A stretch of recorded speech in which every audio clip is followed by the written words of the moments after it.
This is a special report from True Crime Today and the Hidden Killers podcast. Welcome back to our continuing coverage in the trial of Scot Peterson, the Parkland School resource officer. We're up to segment number 2 of today. Let's go to the courtroom. Okay, I'm going to go back on the record. This is State versus Scot Peterson, 197166 CF10A. I continue to have Ms. Gomes, Mr. Kilroy, Mr. Klinger present for the state. I continue to have Mr. Aguilar present with Mr. Peterson, who likewise is present. We are outside the presence of the jury. The witness remains on the witness stand. State, anything else you need me to address before we proceed with the direct examination? No, Your Honor, but I believe after Sergeant Crespo's done, then Mr. Aguilar has lined up a witness for himself over Zoom, and we've agreed that that's fine. We have more witnesses after that here. Okay, you want to do the Zoom witness next out of order. Okay, so we'll just have to set it the same as before. So the only people that are going to be on the Zoom is Mr. Peterson, the witness, the attorney. Is this a witness that requires exhibits?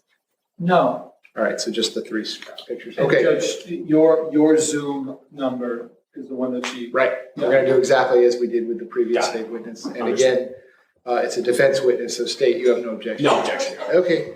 Defense, anything else you need me to address? No, Your Honor, thank you. And defense, I did want to let you know I didn't do it with the first witness, which was purely the crime scene, but based on the questions that may come when each side is done with their direct examination, cross-examination, I'll ask you for a quick sidebar. And on the headphones defense, I'll ask you if there's any questions that you want to ask this witness outside the presence of the jury or anything that I don't allow you to ask in front of the jury. And I don't know what the testimony is going to be, but that I will make that offer as to any subsequent witness before the witness leaves. And if I have to send the jury out, which I'm going to send this jury out anyway because we got to get the Zoom set up. If there's any questions that you want to proffer, so it's part of the record, I'll be happy to let you do that. Judge, thank you. Okay? Thank you. Okay, please bring the jury back.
Jurors entering.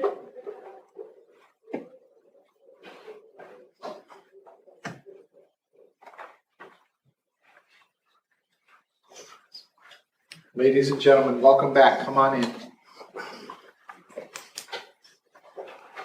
Welcome back, ladies and gentlemen. Come on in. Once you're back in those seats, you may be seated. All the parties may be seated. Ladies and gentlemen, those of you using the notepads, I'll give you a moment to get the notepads back out.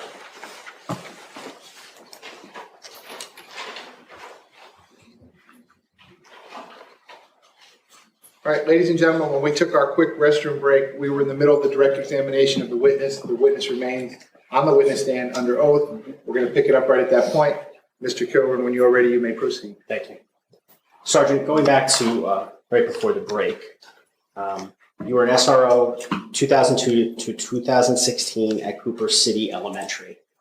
Yes. Is that correct? You explained something about merging. Is that when Cooper City, who had their own police department, merged with Broward Sheriff's Office? Yes. Okay. So you were a Cooper City officer. When they merged, you then became a Broward Sheriff's officer, deputy, who was assigned as a school resource officer at Cooper City Yes. Elementary.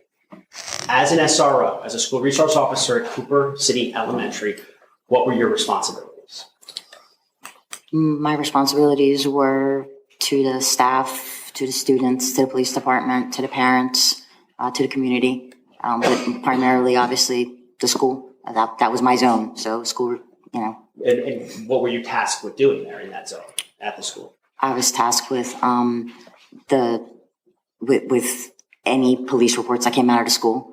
I was tasked with any child abuse cases that came out of the school. I was tasked with teaching. I was tasked with teaching preventative programs, with participating in safety drills. The teaching of preventative programs, what does that mean? They were in different, depending on where you were at, different levels. Part of the program is to obviously teach prevention. And I taught the DARE curriculum at one point. I taught the STAR curriculum, and I taught the GREAT curriculum. So DARE is drug abuse resistance education? Yes. Okay. And you taught that to the students? Do you recall what grade Yes. level? 5th grade.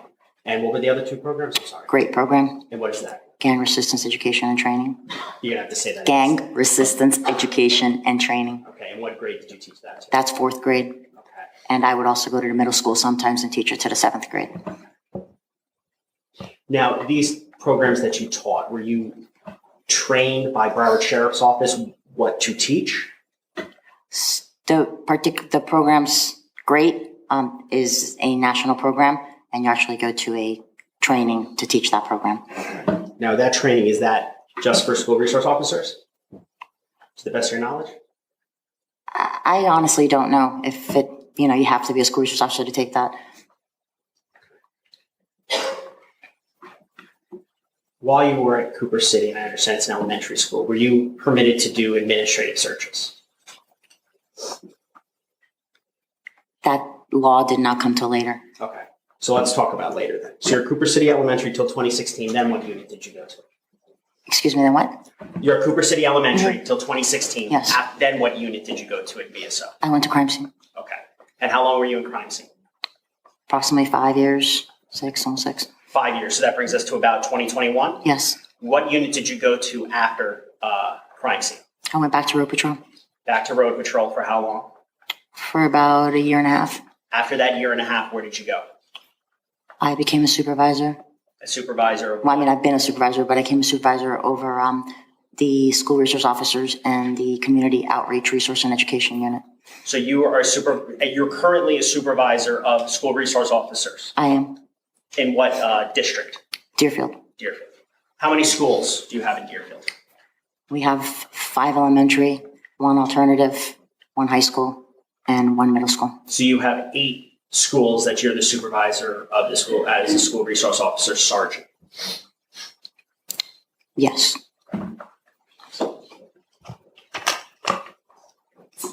In that capacity as a sergeant, what additional training have you had in regards to being a school resource officer? Excuse me, can you repeat the question? What additional training have you had as a school resource officer as opposed to just a regular road patrol deputy? I've attended multiple annual conferences. We've did specialty, usually, I mean, we did a 1 week extensive usually training before you went back into the school every year. And what is that 1 week training? Is it every summer? They do it every summer before they go back to the fall. And what does that 1 week training encompass? It depends on what is going on, and they bring in different speakers. The SIU is part of it, so And what is school SIU? investigative unit, our school board police. Okay. If there's any, state attorneys sometimes come in and speak to us. Truancy laws are, come in and are spoken about. Just different things of the matter. They speak about child abuse and, being able to know that, what that looks like. And is that training focused towards school resource officers? That training, yes. Now that you're the sergeant for school resource officers, administrative searches, are those permitted to be done by school resource officers? Yes. What is an administrative search? That they're able to check their backpacks. They're able to check, them. Because they're assigned to the school, they are allowed to act as like an administrator of the school if they're assigned to that school. So if an SRO is assigned to a school, they can act similar to like a vice principal or something Yes. like that.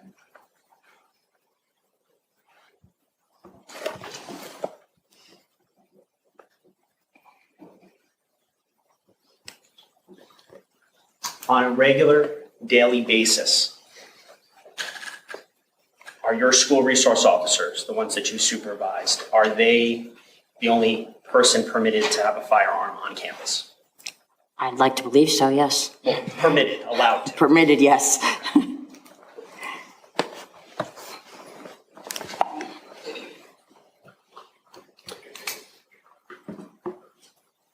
School resource officers, are they given long guns?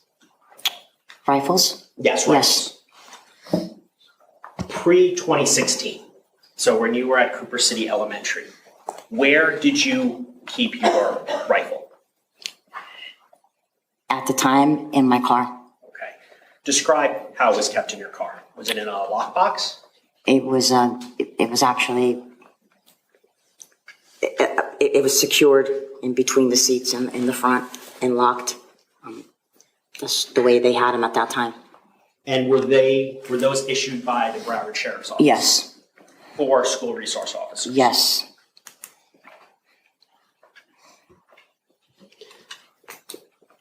You're wearing a vest today. Yes. What kind of vest is that? Made of Kevlar, bulletproof vest. Okay. Can you just stand up for the jury if you would, please, Your Honor, if I may? Sure. Does it protect you in the front? Yes. You got to speak up. Yes, I hope so. And the back? Yes. Okay. And looks like, is it the shoulders? Is there protection up there, or is it just a strap? No, it comes from here and about here. How much does that weigh, would you estimate? About 12 pounds. Okay. Is it your choice to wear that vest? Where I'm dressed right now, absolutely not. I have to. Okay. Why is that? Because in this uniform, Broward Sheriff's Office says we have to wear this vest. Okay. Going back to your SRO days pre-2016, did you wear a vest? It was our choice. It was your choice. But was it offered to all school resource officers who chose to wear a vest that Yes. they could? They were available, they were at the station or the substation? No, they were with you. No. I'm saying when you got that vest, you got it from BSO. Yes. Either from headquarters or from a substation, but it was given to you upon your request. Well, it's given to us, not annually, every 5 years. But we're measured and it is given to you before you go on the road.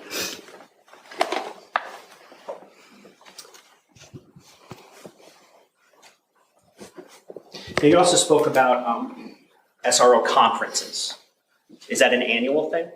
They do have annual conferences, yes. How many would you say you've been to? You can ballpark this. I've been to 9, 10. What are taught at those conferences? All sorts of new programs that help the school resource officer in being able to bridge that gap between the community and the students, and them seeing, us being able to do our job more effectively as mentors. You have different preventative programs so you could possibly keep them, away from drugs. MAD is an organization that one of the ones that was out there that we brought back, to the high school, and they showed us the presentations that they were doing at other schools. So at a national level, you'd see different programs that were offered by different states for students that you could bring back here to Florida or to your school. Also safety, everything had to do with the school, counseling, safety, educate, lessons, gun safety, all sorts of stuff. Is it just in regards to law enforcement component of your responsibilities as a school resource officer? Or is it also the other component? the mentorship, the teaching, things of that nature? It all encompasses in one. It's all one. Okay.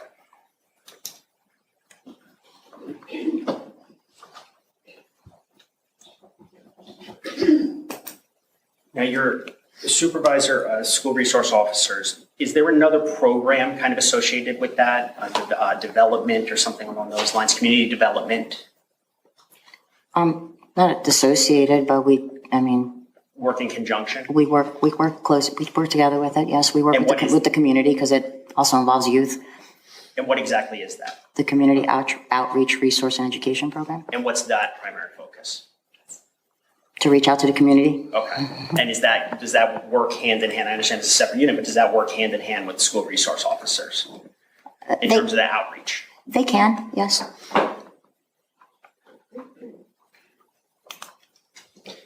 Now, I want to go back to the responsibilities that you had in February of 2014.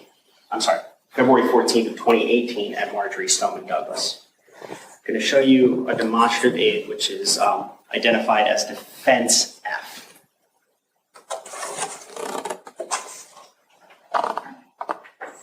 Are you familiar with the layout of this?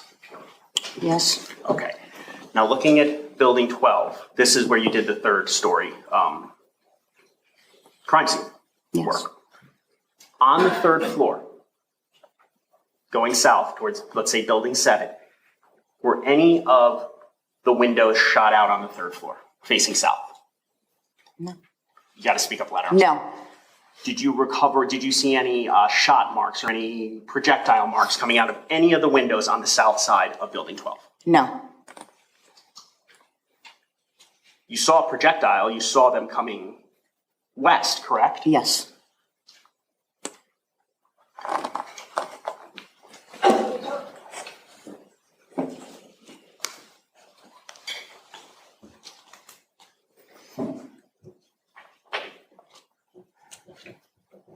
Just one moment, John. Yes, sir.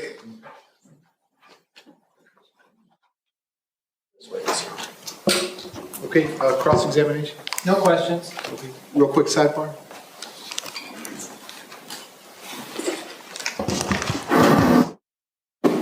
Okay, ladies and gentlemen, let me step down. Thank you very much. While the witness is doing that, the next witness is going to testify using technology. It's going to take us just a moment to get that set up. So I'm going to have you step in the back real quick. As soon as we're ready, this will be a quick one. As soon as we're ready with the technology, I'll have you right back in the courtroom. Please do not discuss the facts of the case, evidence, witnesses, or testimony amongst yourselves or anyone else until we reach the end of the case. If you leave the notepads in your chairs and just step in the back one moment, I'll be right with you. Thank you. Okay, we're outside the presence of the jury. Everyone can be seated. A&A. Raise your right hand for me, please. You swear to tell the truth, whole truth, nothing but the truth? Yes. Okay, you can put your hand down. Please spell your name for me, first and last name, please. Yes, my name is Ana Ramos,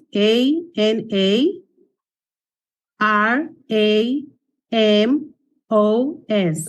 Ms. Ramos, can you hear me okay? Yes, I can. And Ms. Ramos, on your screen, can you see Mr. Peterson? He's wearing a purple tie. Can you see him? Yes, I can. All right, and Mr. Peterson, can you see and hear Ms. Ramos? And Ms. Ramos, can you see and hear Mr. Peterson? Yes, I can. State otherwise ready to proceed? Yes, Your Honor. Defense ready to proceed? Can I ask her something just for Sure. lighting purposes? Miss Ramos, one side of your face is illuminated. She'll get the sound. Oh, She'll get hold the on. No, that's good. The fact Let me close the window. No, we want both sides illuminated. No, that didn't solve Oh, it. okay, let me turn on the light. Hold on, please. Thank you.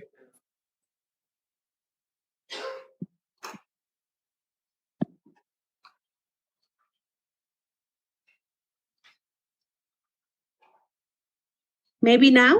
That is perfect. Thank you, Anna. Okay, Okay, sir. defense ready to proceed? Yes, Your Honor. Okay, so ma'am, I'm gonna have the jury come back in and then I'm gonna place you under oath again and ask you to state your full name and spell your full name in front of the jury. And then we're gonna continue with the questions from the witnesses, okay? Okay. Anna, can I ask that you tilt the camera up just to get your whole head in there, please? Yes. Can you do that so we can get your whole head in there? Can you tilt the screen? Tilt the screen. You know what I mean by that? There we go. Now lower, okay. Okay. lower it just a teeny bit. Pardon me? Just lower it a teeny bit more because there's too much headspace.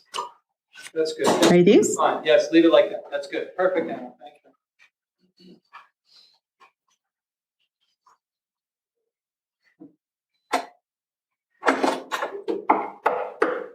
Jurors entering.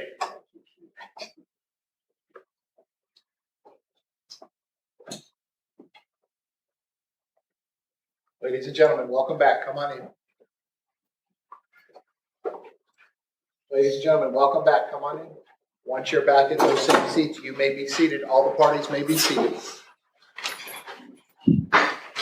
Ladies and gentlemen, those of you using the notepads, I will give you a moment to get those notepads back out.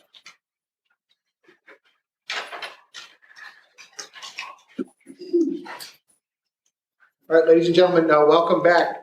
Similarly to what happened with an earlier witness, based on the agreement of the parties, even though we are still in the state's presentation, we're pausing the state's presentation at this point, and out of order, the defense has requested to call a defense witness due to scheduling issues. The state has agreed to that request, so without objection from either side, that witness is also appearing using the technology. Ma'am, can I get you to raise your right hand, please? Do you swear? Yes, ma'am. Do you swear to tell the truth, whole truth, nothing but the truth? Yes, I am. You can put your hand down. Can you please state your full name and spell your full name? Yes, my name is Ana Ramos, ANARAMOS. Mr. Igars, you may inquire. Thank you.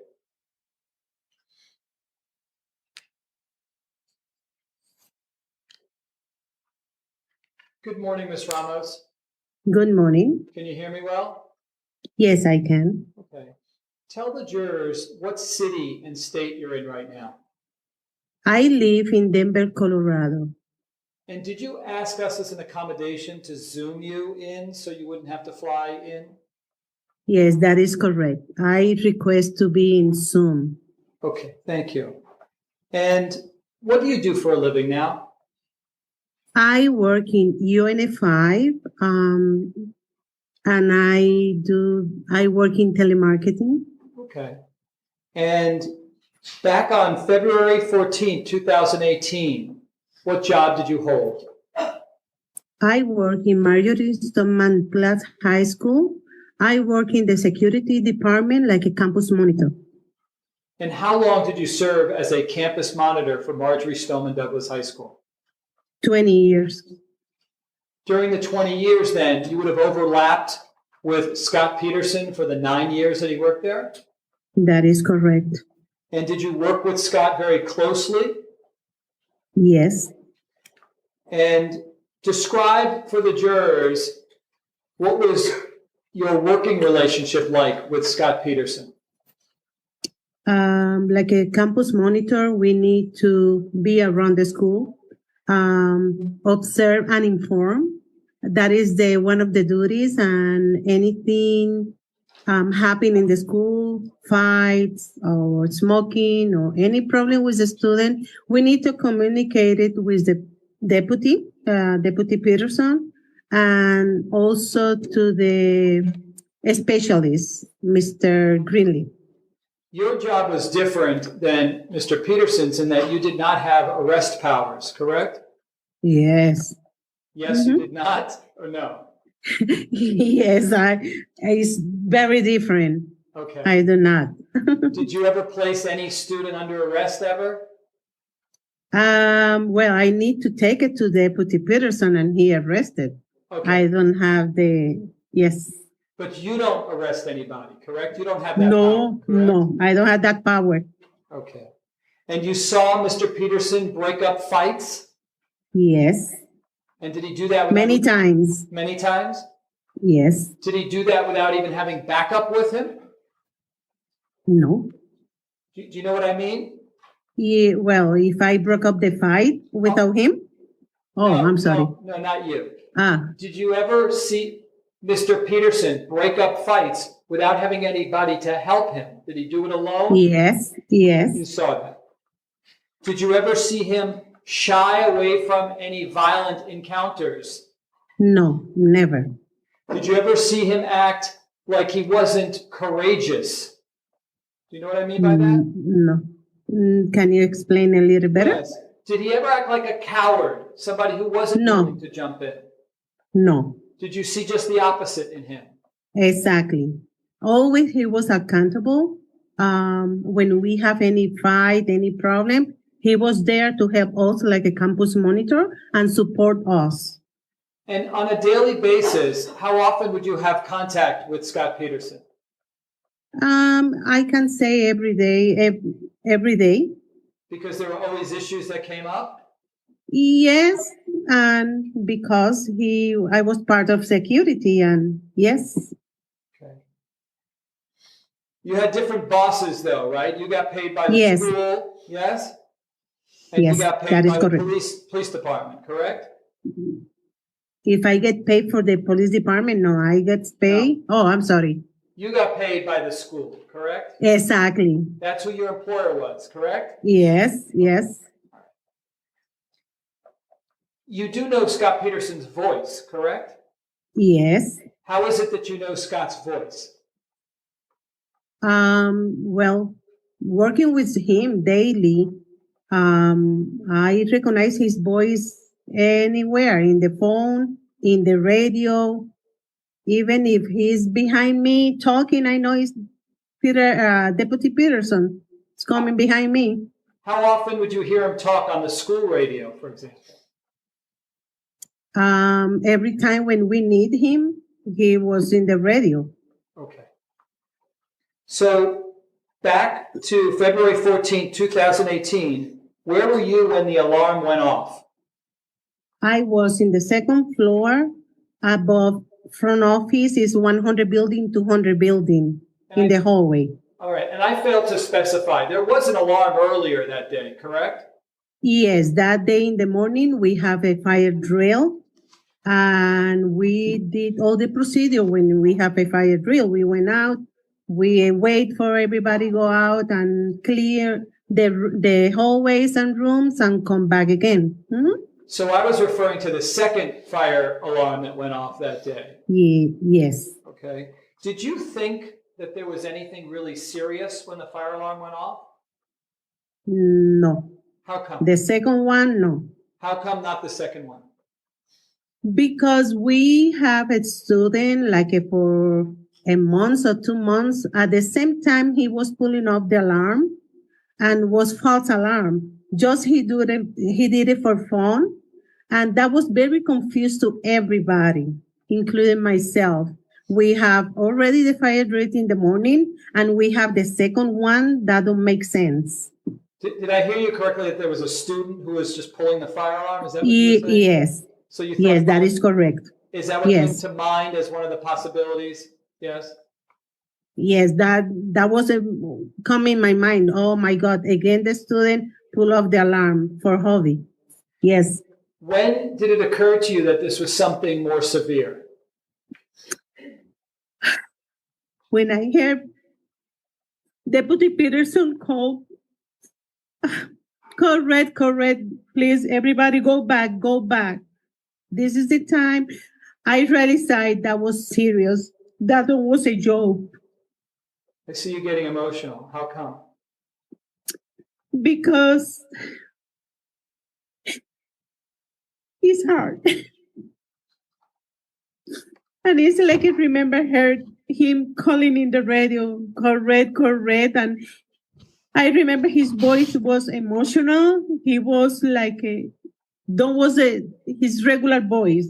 He was in shock, and he was like advise everybody go back because this is something serious. This is not a joke.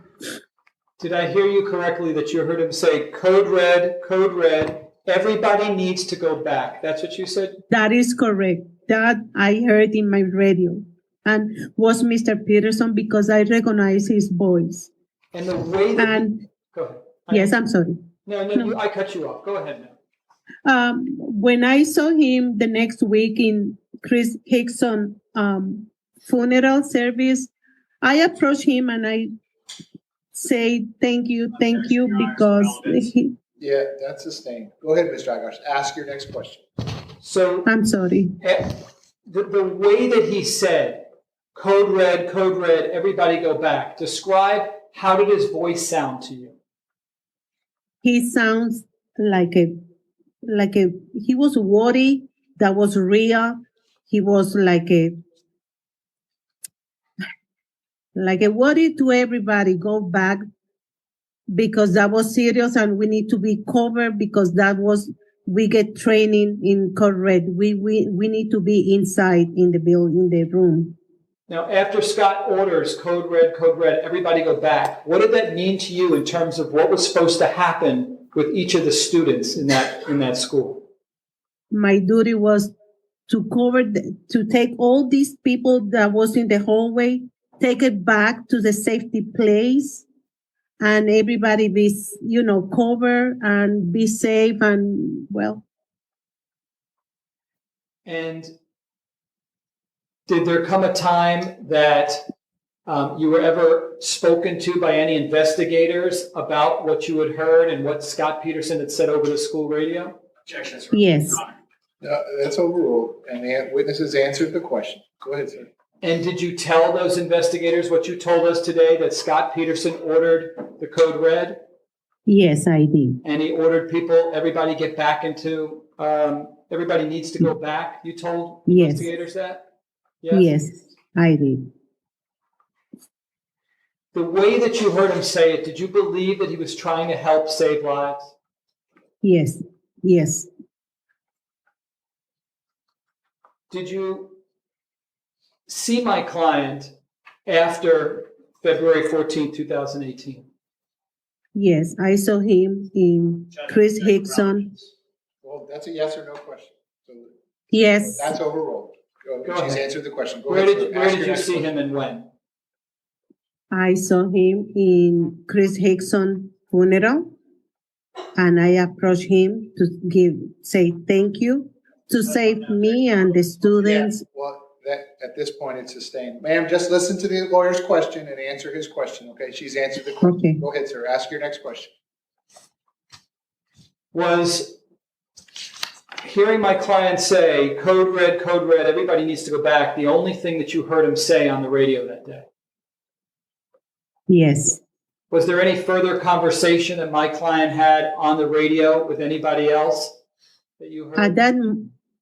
At that moment, I was worried, to take care of the student that was in the hallway. Yes. Maybe he says something, but really I don't hear anything, because everybody was screaming and yelling in the hallway, and was hard to hear. So I'm fast forwarding a while later. Were you still monitoring your school radio? Yes or no? Were you still monitoring? Yes. Did you ever hear him have any discussions with Assistant Principal Morford? Yes. He requested Mr. Morford go to the camera Hold on, rooms. no, you're asking her what Mr. Peterson said. Yes. All right, no, that's not hearsay. That's overruled. Go ahead, ma'am. You can say it again? Objection is a self-serving hearsay. No, that's overruled. Go ahead, ma'am. You can answer the question. Yes. He requested Mr. Morford to go to the camera rooms to see what he can see in the cameras in the building. When you say he, you're saying Scot Peterson. Yeah, Deputy Peterson requesting the radio to Mr. Morford go to the camera rooms. Okay. And that was your understanding, to watch surveillance to try to find out where the shooter or shooters were located, correct? Exactly. Okay. And you're certain, of course, that was what my client said to Mr. Morford, correct? Exactly. Yes. And the final area I want to cover with you is, even before February 14, 2018, you know the layout of the school because you've been there for 20 years, correct? That is correct, yes. Have there ever been times where you've heard sounds, loud sounds, and not been able to discern where they're coming from? Yes. Explain to the jurors those circumstances and what happened. This is a big school, and it's very hard when we have especially when we have a fight or something, to locate it. Where is that screaming coming from? Because is the echo is so, how to say, it's too much echo, and it's very hard to find the point where this coming that sounds, the original place. The echo that you speak of, would that be including the area between the 7 and 800 building? Yes, yes. Would it include that hallway right there? Yeah, that hallway is a lot echo. Yes. Would it also include the area around the 1200 and 700 building? Yes. Are there times More in 7 and 8 than 12 and 13, Jim. Mhm. Okay. And there are times, though, that you've heard loud noises, and have there been times where you don't even know whether it's coming from the left or from the right? Yes? Yes, that is correct. Yes. And so that if you just went to the right, you'd literally be guessing, correct? Mm-hmm. Yes. Okay. Nothing further. Anna, thank you so much. Thank you, Ms. Ramos. You're welcome. All right, state cross-examination, go ahead. Yes, Your Honor, thank you.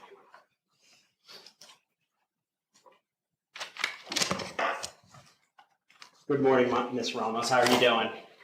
I'm doing well. Thank you. And you? I tend to speak pretty quickly. If you need me to slow down, just please let me know. Thank you. Okay.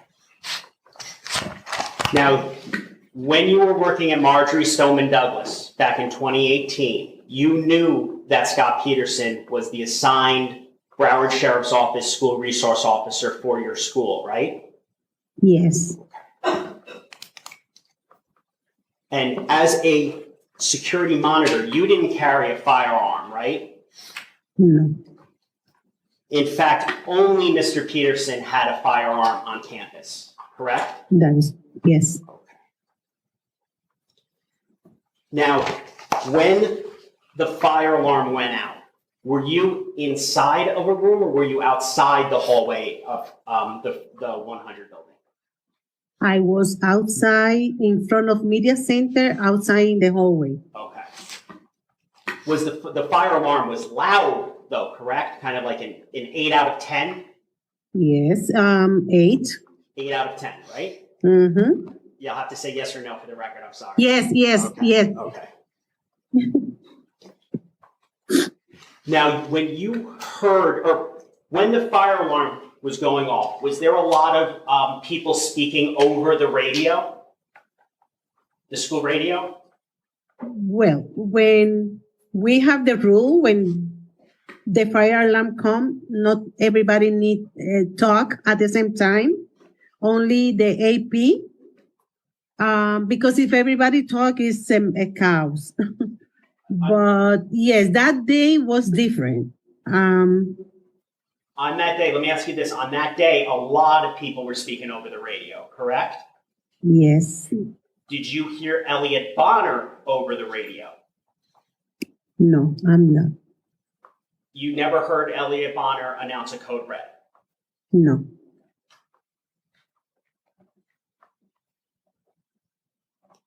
Did you hear Assistant Principal Porter call a code red over the PA system? Because I was in the hallway, we don't have a speaker in the hallways. I never heard him call code red. The only thing I heard from Porter was we need to go out when the alarm come off. So you heard him say Evacuate. Evacuate. Yes. Where were you when that call came out from AP Porter? I was in the same place by Media Center, second floor, hallway. In the hallway. So Yes, I was walking to go for 100 because I need to check all my buildings assigned to make sure everybody go out.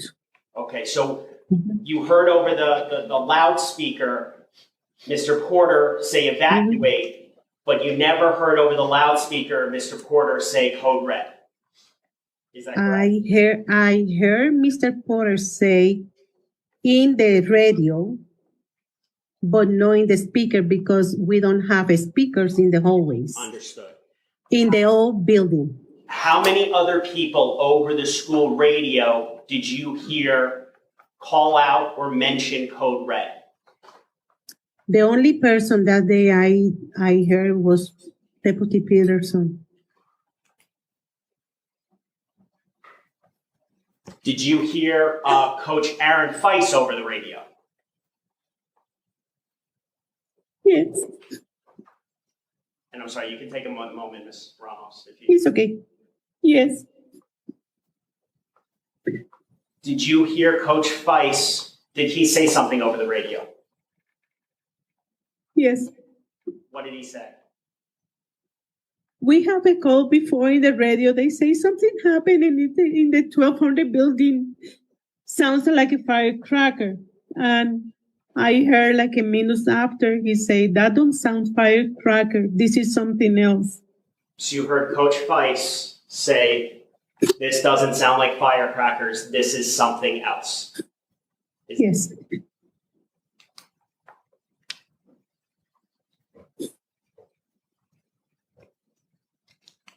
Now, you testified when Mr. Eiglarsh was asking you questions that your duty was to get the students out of the hallway. That was your job. Yes. And you did that to protect your students. Yes. You took action to keep them out of the hallways. Yes.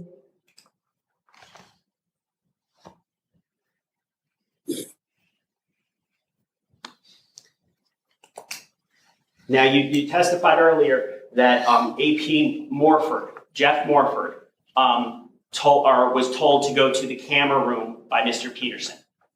That is correct. Yes. Jeff Morford also told Mr. Peterson to look at the 1200 building, correct, over the radio? Do you recall Yes. that? Yes. So Mr. Peterson told Morford 1200 building. Yes.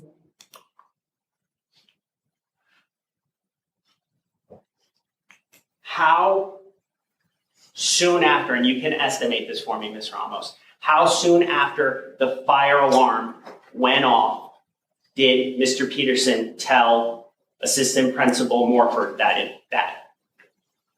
You can estimate for me. Like maybe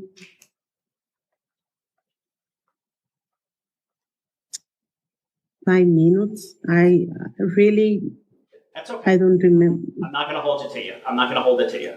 Hold it against you. I'm just asking. 5 minutes. Okay.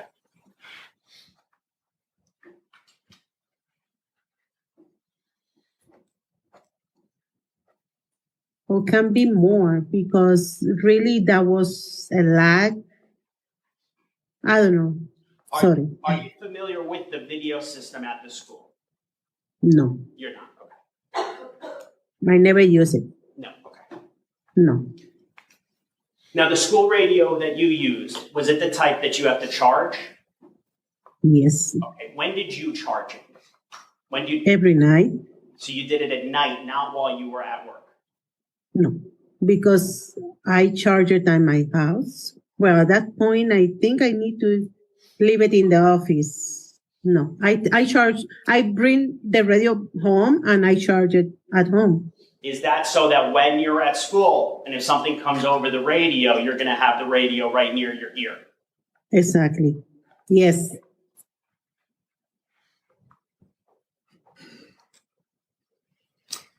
Now, you were asked by Mr. Eiglarsh about the 700, 800, and there's an echo. And you were explaining a previous situation where you heard that echo. Yes. All that? In that previous situation, or in any situation when you were a security monitor, if there was the echo, did you move towards the sound of whatever was going on to figure out what was going on? Yes.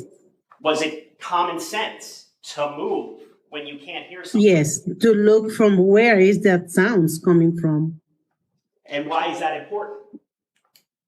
Because I need to identify from where is that sounds coming and the problem, and is a fight or anything else? Yes. Has there ever been a situation where you heard an echo, or you heard a noise, and you just stayed put for 48 minutes? Can you repeat? Was there ever a situation? I'm sorry, can you hear me? You got it. Yes. The microphone's on. Sorry, my fault. Was there ever a situation when you were a security monitor during a fight or any other incident on campus where the echo was affecting you being able to hear, but you stood in the same spot for 48 minutes? No. Because you went to the sound of whatever was going on? Yes.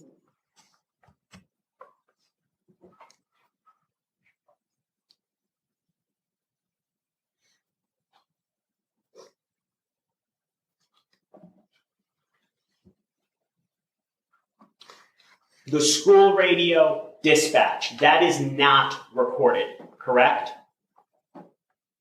Yes, it's not recorded.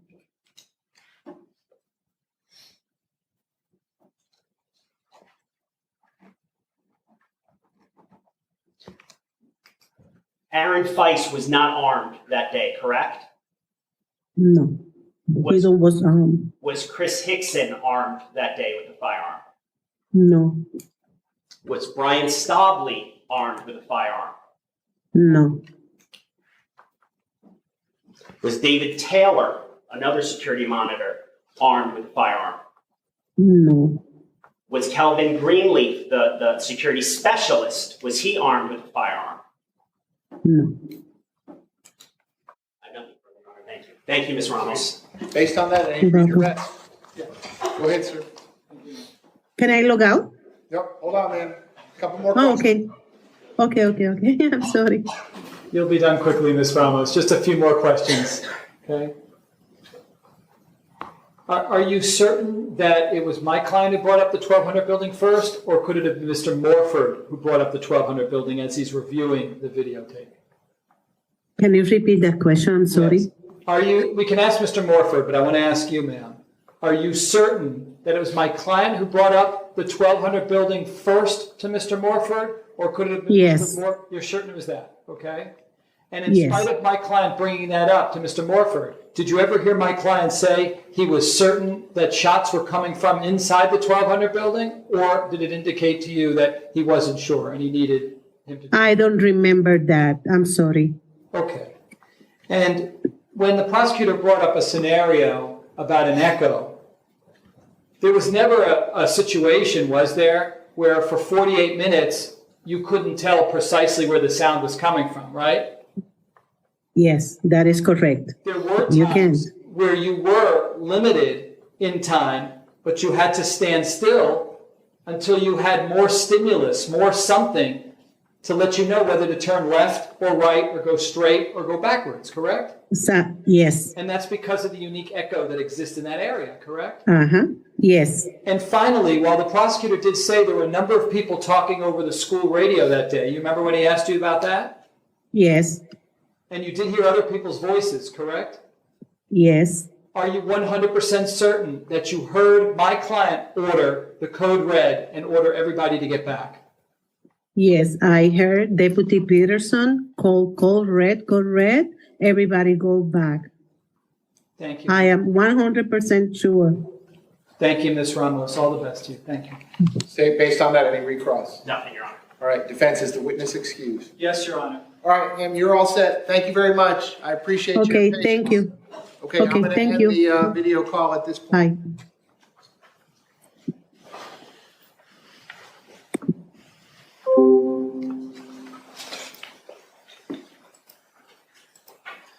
Okay, State, you ready to call your next witness? Yes.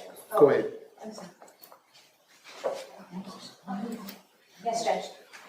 Go ahead, let's start with the next witness. Yeah, we're going to call a shorter witness. Go ahead. The state would call Captain DeRosa.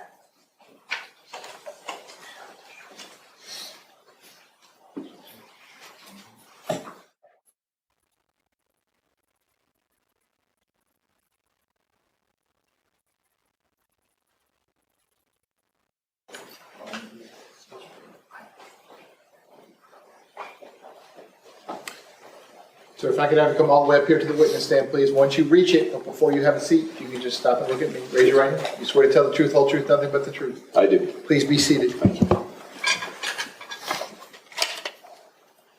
Sir, once you're seated, if I can get you to scoot that chair all Yes, the way up as far as it will go. Can you please state your full name and spell your full name? Sure. Edmund DeRosa, EDMOND, DEROSA. Ms. Gomes, you may inquire. Thank you. Good afternoon, Captain DeRosa. Hello. Please introduce yourself to the jury and tell them where you work.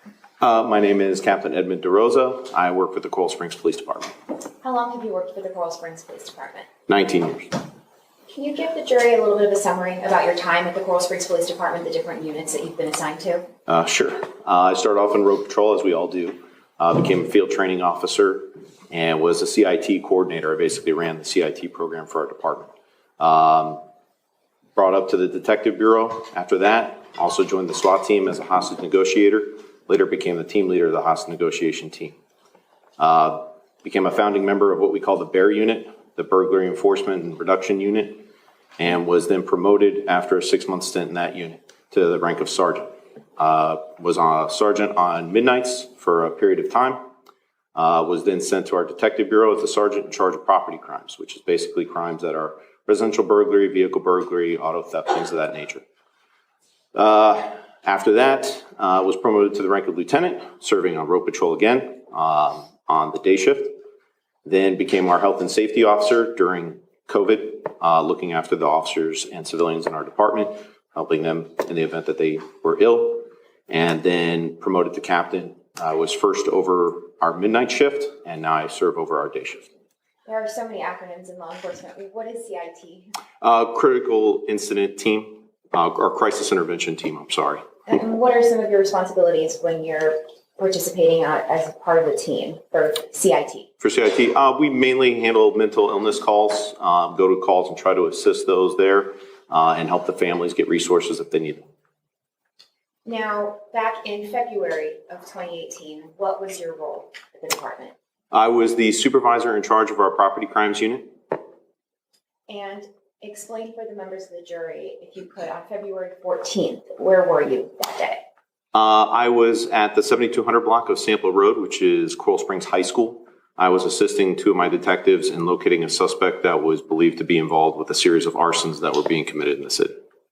Were you interviewing students at the time? The school had not lit out, but there was somebody out in front of the school, which the detectives believed that could be the potential suspect. They made contact with that individual, and we obtained his identification. Did something notify you to the fact that there was something happening at Stoneman Douglas at approximately 2 o'clock in the afternoon? Once I received the identification from the individual, I returned back to my unmarked unit and began to try to run the person on what we call our 2-channel or information channel. We use this channel primarily to verify someone's identity and determine if we have any history with them or any warrants for their arrest. And what happens? While I was waiting to provide the information on the person that I had, I was informed by the dispatcher on our 2-channel that they were receiving multiple calls from MSD reference to shots being fired. What did you do in response to that information? Typically, when we hear something that says they're getting multiple reports, we believe it to be true, and the demeanor of the dispatcher kind of changed, so I knew that she was concerned. I exited my vehicle and provided the information back to my detectives, informed them of the shooting, and then returned to my vehicle and headed to Marjorie Stoneman Douglas. How far were you approximately from Stoneman Douglas? Maybe 4 or 5 miles. Approximately how long did it take you to get there? I would say around 3 minutes. When you arrived on scene, and let me ask, do you recall what time you arrived on scene? I don't. I'm sorry. When you arrived on scene, had the shooting already stopped? Yes, I didn't hear any shots when I arrived on scene. Now, describe for the jury what happens when you arrive. I arrived on what is Pine Island Road or Coral Springs Drive in our city, but it's Pine Island Road in Parkland. I wasn't too familiar with the campus, so I parked on the southeast side because I saw a number of units going in that location. I exited my vehicle and retrieved my equipment and then made my way to the front of the school. What happens when you make your way towards the front of the school? We encountered a locked door, locked front gate. I met up with several other officers there and formed a small group and waved to a deputy that we saw on the interior side of the school to open the door for us. The deputy that you saw on the interior was, where was he standing? To the left, and I believe that was the administration office. I was familiar with that one location in the school because I had been to it before. Just a moment.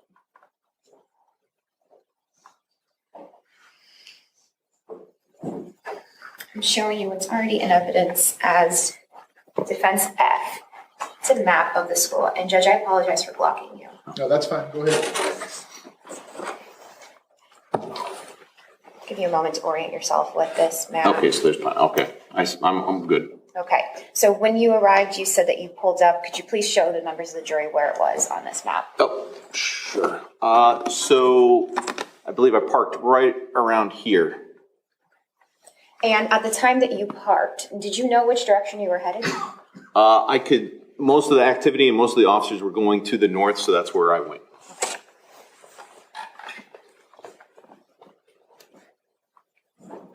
Now, as you're driving to the school, you are under the understanding that there is a possible active shooter on campus, correct? Yes, that was my belief. Explain for the members of the jury how the sound of gunfire would have altered what you did when you arrived on school. If there was a sound of gunfire, I immediately would have went to where the sounds were originating from. Because there was no sound of gunfire, explain for the members of the jury what you did next. Well, I still had an urgency to get inside the school because I wanted to go in to try to either render aid or locate the individual that was responsible for the shooting.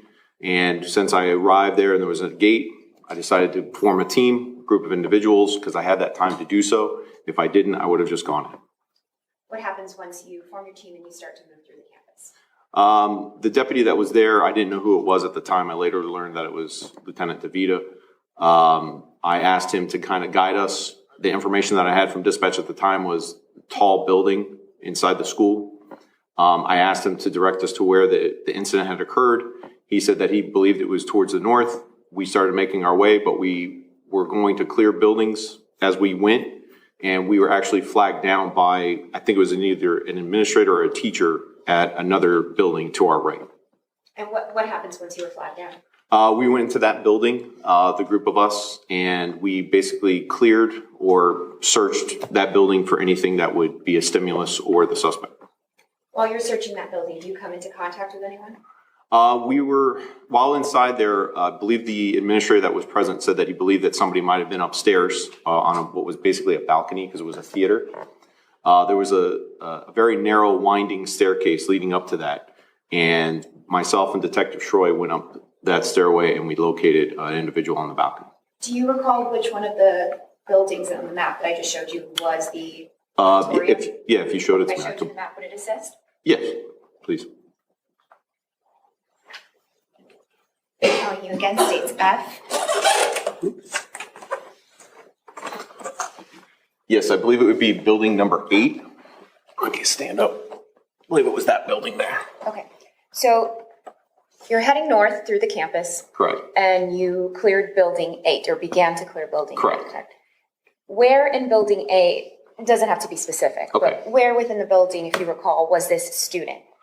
If I can remember correctly, I know it's not, it would have been up in here because I believe the staircase was right towards the front doors.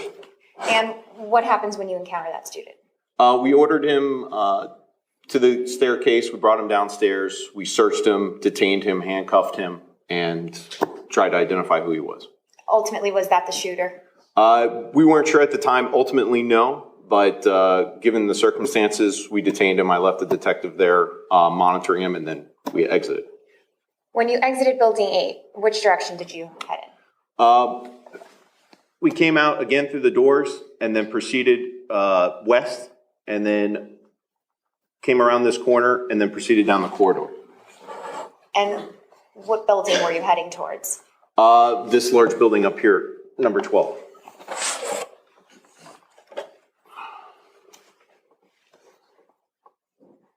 What happens as you are approaching building 12? We are going down what is basically a large corridor, a breezeway, and we could see, individuals, officers, and people going back and forth. And as we're getting closer, I recognized a deputy in the breezeway. Who was the deputy that you recognized? Deputy Scot Peterson. How did you know who Scot Peterson was? When I was a detective in the property crime unit, not as a supervisor, I was assigned cases in the north end of the city, and our north end of the city borders Parkland. A lot of times my cases either had witnesses or suspects that were Marjorie Stoneman Douglas students, unfortunately. And I would contact him to get information on those students or to arrange interviews with those students. Where was Deputy Peterson standing when you saw him? He was standing in the breezeway, sort of towards the center.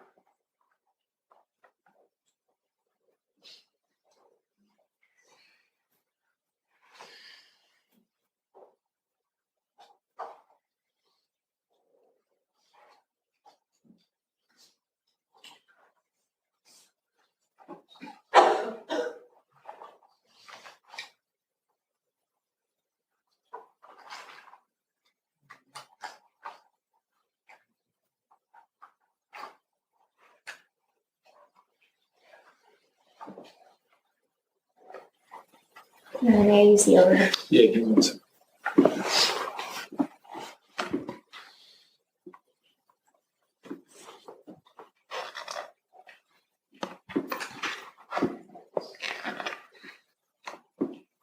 Okay. Deputy, you should see on the screen shortly. I'm showing you what is already in evidence as State 16, composite 1 of 3.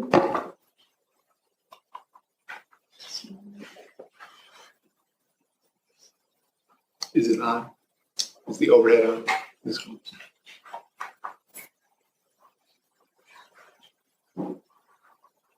Yes. There we go. Okay. The east side of the 1200 building, facing the breezeway. Can you just film it?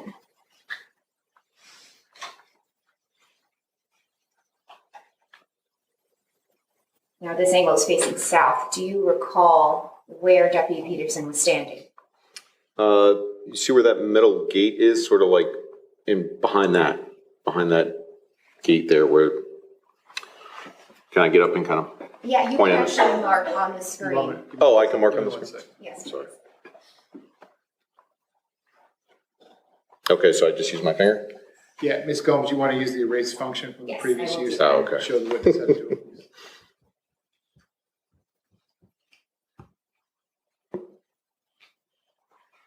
Okay, you can go ahead and mark. Okay. So, oh, Oh, I'll select the pen feature for you. Go ahead. so right around there. Okay, thank you. And I am now showing you what is in evidence as State 17, composite 2 of 2.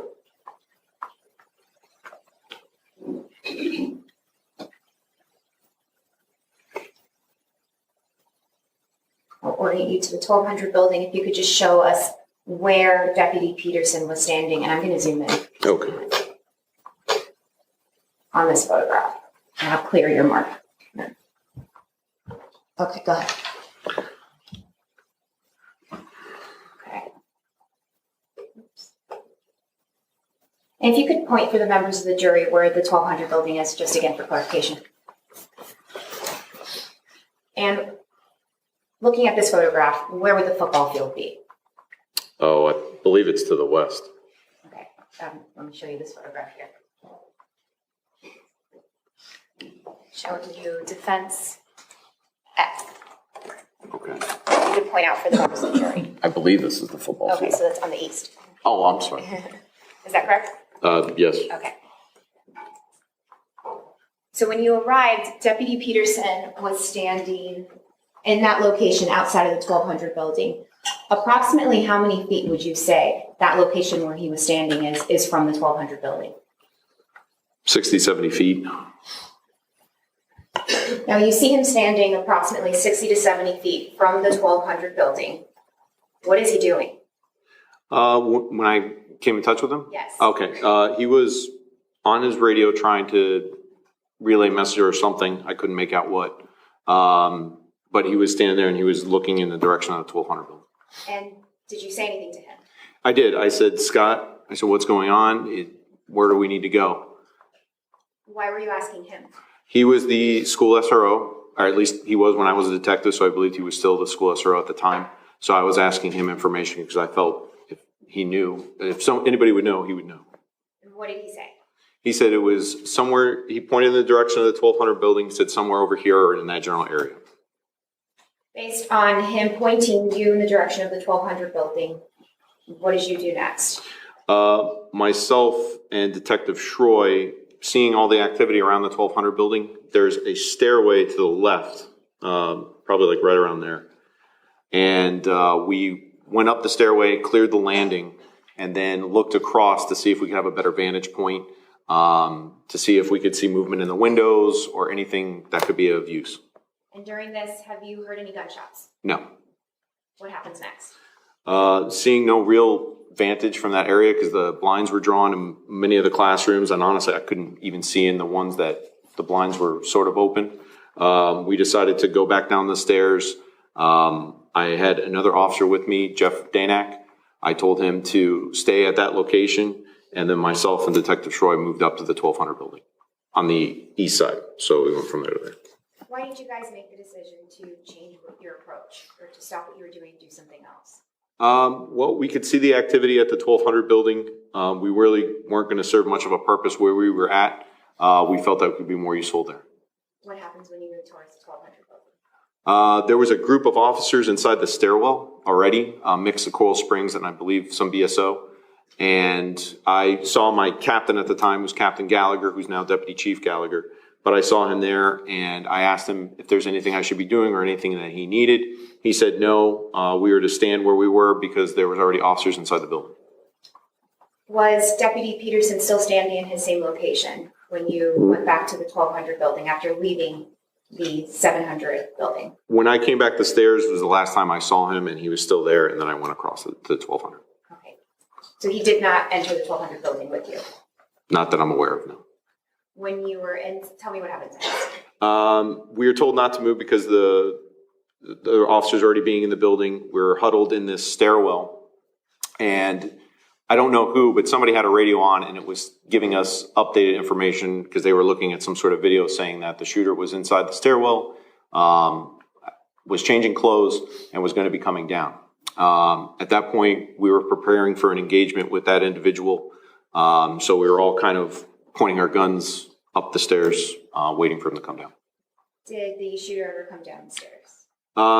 No, it was kind of, it was strange because we were standing there and we're getting these updates and we're thinking, okay, it's coming, it's coming, it's coming. And then all of a sudden it was, he's westbound through the courtyard and mixed in with students. And we all just kind of looked at each other like, what is going on? And then, no, he didn't come back. He didn't come back. So did you later learn that the shooter had actually managed to leave the 1200 building? Yes. And nobody had reported that he left the 1200 building? No, nobody within our group saw anyone leaving that matched that description. No. Did you later find out that the video that was being watched was actually delayed? Yes, we did. Okay, can you explain that? So once we realized he wasn't any longer in the building, somebody had to advise that there was a significant time delay in what they were viewing and what was going on real time. At that point, I took another small group of individuals and we tried to follow the path that the shooter would have taken, leading us all the way out to the canal, which ran parallel with the Sawgrass Expressway on the south side of the school. So to be clear, once you realized that the shooter had left the building, you attempted to run in that direction? Correct. Which direction did you run in? We ran, so we came from the stairwell and then proceeded down this corridor or this breezeway and then out towards that way. Heading towards the football field? Correct. Are you running? Are you walking? We're moving very quickly because we already knew that we had officers here and we pretty much had officers up here as well. So we went at a very fast pace down that alleyway there. Approximately how many officers were with you? I believe 4 to 5. I couldn't remember everybody's names. I know Detective Troy was with me and I know Officer Chris Crawford was with me. Was Deputy Peterson with you? No. What happens as you're running, attempting to catch up with the shooter? We get to that canal bank. At that point, we make a decision that the shooter either went east back towards Pine Island Road, which there was a significant law enforcement presence there, or went west, which would have taken him out to Coral Ridge Drive to the parking lot of a Walmart, 6001 Coral Ridge. At that point, I advised on the radio that we weren't going to continue our pursuit because ultimately we were so far behind him, we didn't see anybody on the canal bank. But I did alert officers at the Coral Ridge to try to detain any students there because the shooter may be among them. Was the shooter ultimately caught by law enforcement? Yes. Do you know how? He was detained a little south of that Walmart location, I believe, by officers while he was walking in the street. What happens once the shooter is detained? Do you remain on campus, and what do you do? I do. I go, once we left the canal bank, myself and some of the members that were with my group, we returned back to the main campus and we started clearing classrooms as well as evacuating students. Explain how many students you came into contact, ballpark, and what your interactions were like with the students. It was about 50 to 60. I couldn't give you an exact number, but mainly it was fear that they were experiencing. A lot of them didn't believe that we were police officers. A lot of them were afraid to open the door. So, yeah, it was definitely traumatic. You could see that they were traumatized.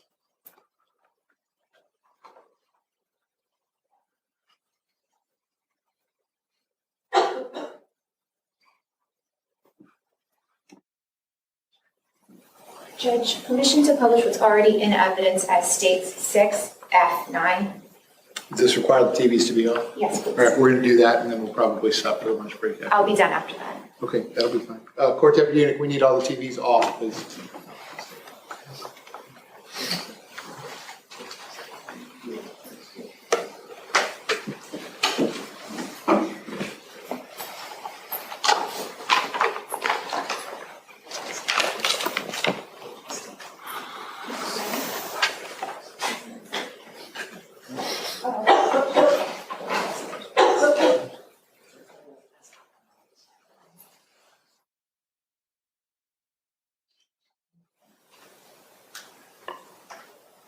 We good? Okay.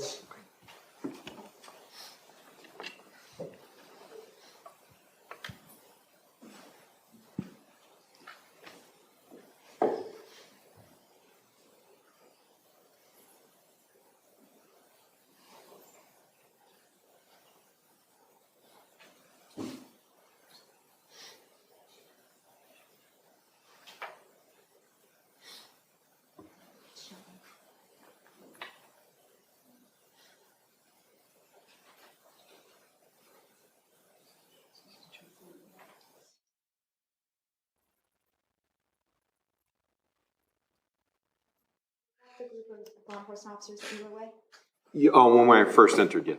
Okay. And if you recall, what are you all doing in this moment? We're coming down that breezeway approaching the 1200 building. Can you explain to, as we just saw in that video, explain to the members of the jury what moving with purpose means? We basically trying to get to a location a little bit quicker than what you would do normally. So you basically have a reason for going to where you're going, and you have a purpose in mind to getting there. And last question, explain for the members of the jury what it means to have motion to engage. So when we move, especially around corners or places where we're not sure what's on the other side, we don't just like bump up to a corner and then poke our head out and try to ascertain what's going on. The training that I received and what we do typically as a department is what we call cutting the pie. So basically we approach a corner, not right up on top of it, but from an angle. That way we're seeing what's on the other side of the wall before the bad guy sees us. So when we're doing that, we're constantly, it's like a fluidity of motion. We approach, we cut the pie, and then we go. The other officers may stack up onto the wall until we've cleared that pie, but it's always a range of motion in which we're moving. And is there a way to move with purpose and move to engage if you're alone? Yes. And nothing else, Judge. Okay, ladies and gentlemen, we're going to press pause at this point. I'm going to send you to lunch. When we come back from the lunch break, we'll resume with the cross-examination of the witness. Same admonition as always. Please do not discuss the facts of the case, the evidence, the witnesses, or the testimony amongst yourselves or anyone else. If you will leave the notepads in your chairs, I'm going to ask you please be back at the jury room at let's call it 1:50 p.m. 1:50 p.m. 150. Okay, have a good lunch.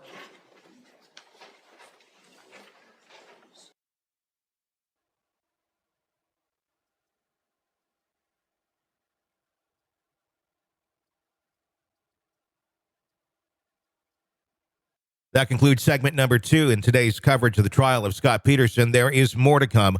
I'm Tony Bruschi. Stay with us. This has been a special report from True Crime Today and the Hidden Killers podcast.